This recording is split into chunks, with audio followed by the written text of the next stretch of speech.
It's bot bender orange, I shapeshift transform it. I'm grateful to y'all who watch all my recordings. That is the soundtrack, the intro song that'll never ever be used, but whatever, I figure I'll share it anyway. Today we're going to be building this Junkion garbage trash centaur of a beast, and yeah, it is by yours truly. But this was actually inspired by the first one that I actually seen, which is the Junkion Centaur created by Michael Papp, who I incorrectly credited to another individual. So again, big apology for that, Michael, and I appreciate you helping me clear that up. But yeah, Michael Centaur is incredible. Really enjoyed it a lot, and so posable. And this one actually kind of lacks in that posability department, but similar to some of my other builds from the past, they're more like statues with some limited posability. But we're going to get on with it. This is actually V1, and this is V2. The big difference is that in V1, I forgot to add the Crashbar body. So anyway, I hope I don't forget this time. And so, hey, what is that? Okay, never mind. Okay, so we're going to start building. Okay. One of the cool things I like about this dude is I love the little tummy over here. I just want to be like, anyway. So let's see. Powers combine. Yeah, everyone out there in TV land, I'm not sure if this is the first time you're watching, and if you are, welcome to the squad and gang. We don't have membership here or anything, but there is a subscription button, and so if you'd be so inclined, and if you like this stuff, yeah, please throw a sub my way. Would totally appreciate it. And even if you don't and you just like hanging out, that's fine. But yeah, just enjoy the videos, hang out, and have a good time. We're all about that positive vibe here, you know what I'm saying? And everyone can attest in the comments that is what we are about. Dude, I've been planning to make a video on the... Sorry, I'm trying to figure out how I did this. A lot of my stuff is kind of fresh out the oven, meaning like I literally like just built it before I start the video. So that's why I need like these printouts of pieces of paper. And so earlier we had the Trashmaster body, right? And so pretty much it was in its default state, except the fronts of the car had been removed. But now I've removed the legs and I've flipped them around to the other side, if I can get that in there. I think that's right. Yeah, looking at the pictures, I think that's right. And what is it? Michael Centaur used the Crashbar body at the top, and so I wanted to distinguish and differentiate mine by using the Scraphook body, and so that's actually how the genesis of the project started. Yeah. So, but yeah, again, it's just, I always encourage folks, hey, build other folks' stuff, get inspired, remix things. It's so much fun, in my opinion. And I think that's just generally how we used to learn, you know, when we used to all live collectively in villages together and stuff. And so, I don't know, for me, there's nothing wrong with building other folks' stuff. Like, dude, I learned a ton. Like, for instance, I'm going to show you in this build something that I learned while building Speed Freak 01's Junkosaurus. And yeah, and then again, other things that I learned, like what you're seeing all over here from Michael's build. And yeah, somebody asked me on Twitter, like, where do you get all your ideas? And I'm like, sometimes just general musing, sometimes lore, sometimes color pairing, but a lot of times I get inspired by other folks' builds as well. Recently I saw Monkey 2003's Trashmaster and Detritus combo, and after I went home and I built that, yeah, I learned some stuff and I got inspired to make my own combination of such. And so again, I welcome everyone who wants to build my stuff and to kind of learn and grow alongside with me. It's all good stuff. It's all good stuff. You know, I've been planning to make a video about play patterns. You guys know what play patterns are? I mean, the word sounds pretty, what is it?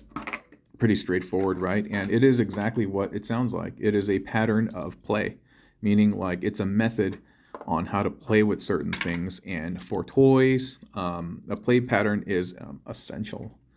You know what? I'm not going to put the little... I see that in the picture I have the little shin guard there, but I think I want to put the shin guard on the arms, and so, yeah. And this thing over here, by the way, what I'm doing and utilizing this as the hip connector, this is what I learned from Speed Freak. I don't know, it just didn't occur to me to use this particular piece as... and by the way, this is a little bit loose on this guy because like I have 3 Trashmasters right now, and they're from different factories. And the different factories actually have different tolerances on the 5mm spacing. And I know 5mm should be 5mm across the board. But I don't know, there's like micro, I don't even know what's the scale, nanometers or whatever it is, that will create, hold on, that will create differences in terms of how they connect. And so if you have a bunch of fossilizers, sometimes you'll notice that some are much looser, some are much tighter, and it's because they're from different factories and things like that. And so this one, if I had the right ones there, it'd be a lot tighter. But yeah. Okay. We have the basis of the pony, the Centaur kind of created. I think that looks pretty cool. That looks pretty cool. I really like how gallant the legs look, you know. I feel like it exudes a lot of power, or it, like there's an illusion to that, so to speak. Okay, I gotta figure out how I did the body. I see it. But yeah, play patterns. And so play patterns are essential to toys, because if think about the concept of like a ball. Let's say we'll take a basketball, right? Or any type of ball. That ball pretty much is just a ball until you add a play pattern to it.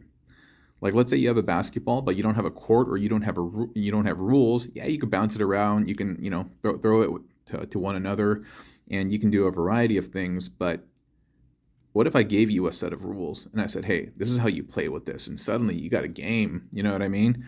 And so the value of a toy really increases with the introduction of play patterns.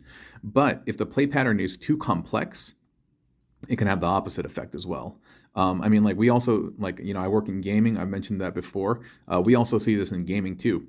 If you make the rules of the game way too complex, like let's say you create some type of shooter game or something. Oops, I shouldn't say that word.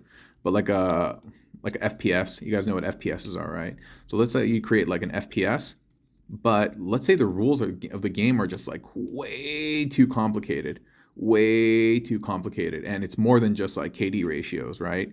And you may turn some people off. They may tune in initially because they're like, ooh, what's that? It's a new FPS, and they might be like intrigued. But once they realize, like, wait a minute, I don't understand the rules of this game. I don't know how to succeed in this game. By the way, you can see that this is Scraphook's torso. And then we're kind of like pushing the legs back here. And these are the Crashbar arms. And Crashbar, by the way, is my favorite Junkion. So versatile, and actually brings life to the other Junkions by way of his accessories.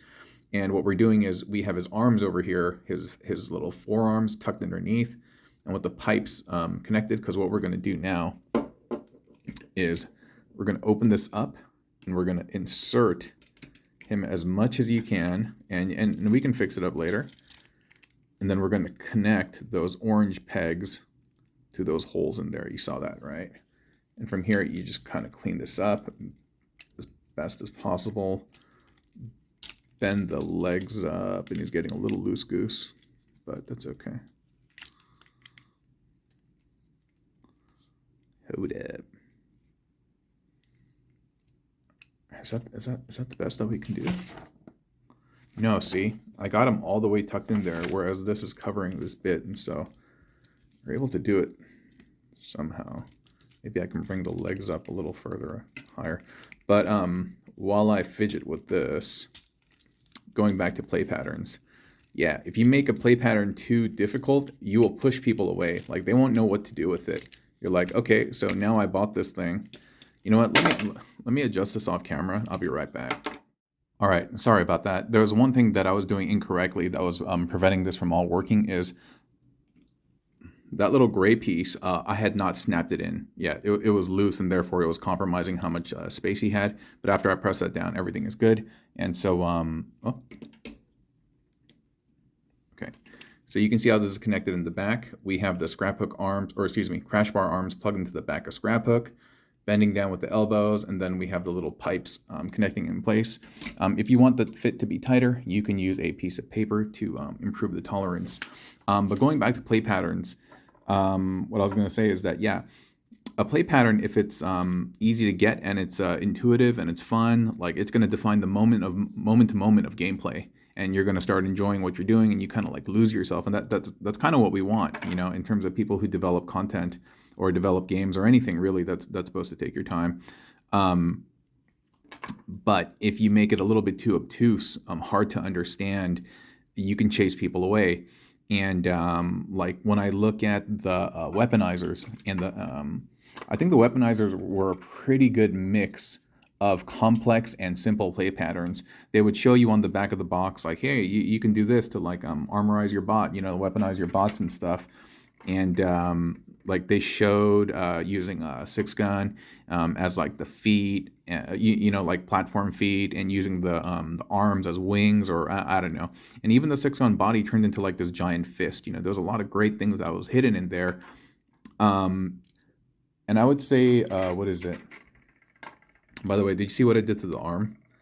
It's supposed to be like this, but then I just flipped this around 180 degrees. Okay. And with the modulators, it got a little bit more difficult. Not difficult, but a little bit more complex, in my opinion. They got a little bit more complex, and I actually think it got even more complex with fossilizers.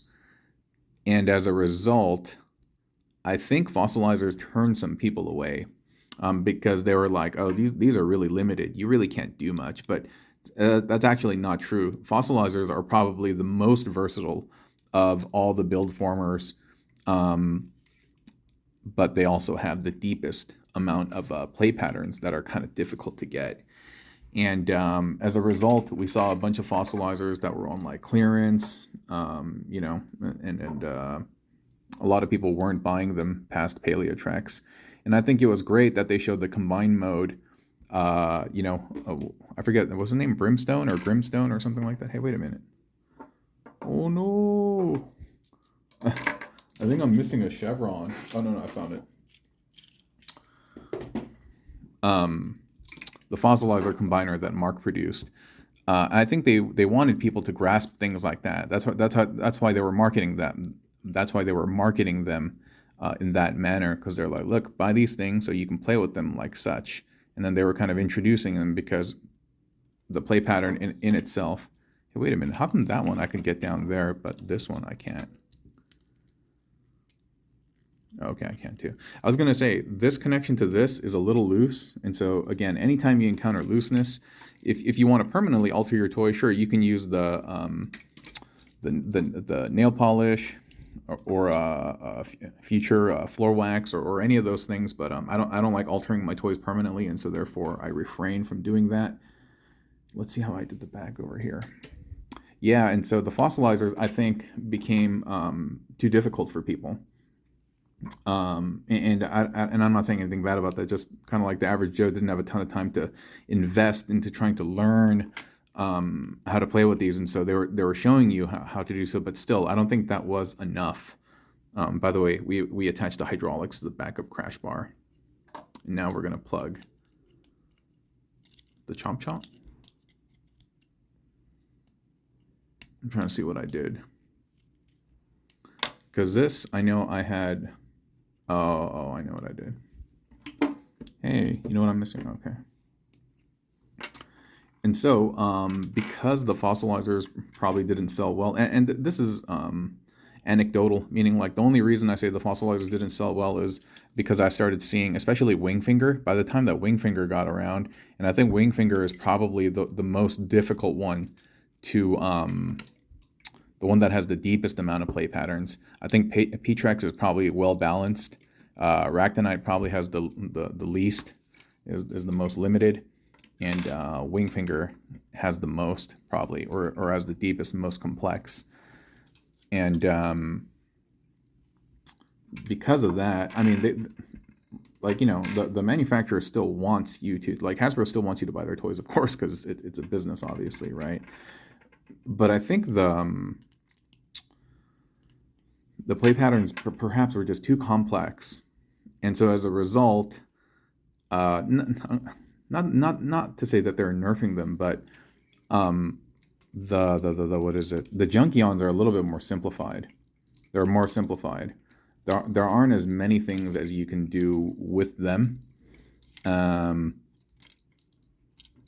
in my opinion, and that could also just be my own personal limitation of understanding. There wasn't that much you can do with them, and now when I'm actually looking at the armorizers, it looks like even less. It looks like even less. And I'm really quite concerned about the armorizers right now.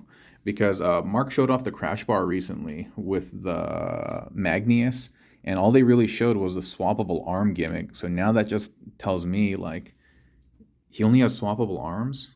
Like, oh, by the way, so this is it. This is my version of Michael Papp's Junkion Centaur. But yeah, like I said, remixed, and I put my own thing on it. But I like him a lot. And he's not as posable, but just, I don't know. He'll be happy on my shelf. I think he has some great postures, great contour about him. Just kind of great presence, if you will. I like the little tail on the back. And yeah, and I didn't utilize the chomp chomp bit as the arm part, but I'm okay with that. But yeah, but like I was saying, yeah, I'm concerned that the play patterns are becoming more simplified. And it's because these are children's toys, you know, these are directed at children, and so they want children to like understand. I mean, I'm happy to help evangelize play patterns. That's all I really do. You know, everything that I do, if you think about it, is actually developing play patterns for their toys, you know, teaching folks and sharing with folks how to get the maximum mileage out of their toy, because if you feel like there's more value to something, there's a higher likelihood that you're going to buy something, you know what I mean? And so I'm hoping for the best, but I'm also kind of preparing for the worst with the armorizers as well. But anyway, everything that I just said, I'm going to put together on a video. And but yeah, so once again, thank you so much for joining me. I hope you have enjoyed this build along and this kind of like quasi rant, but not really. Thanks to Michael Papp for inspiring me with this great Junkion Centaur, and thanks to me and you for making this this moment happen in time. And I will catch you all again in the next video. Bye bye.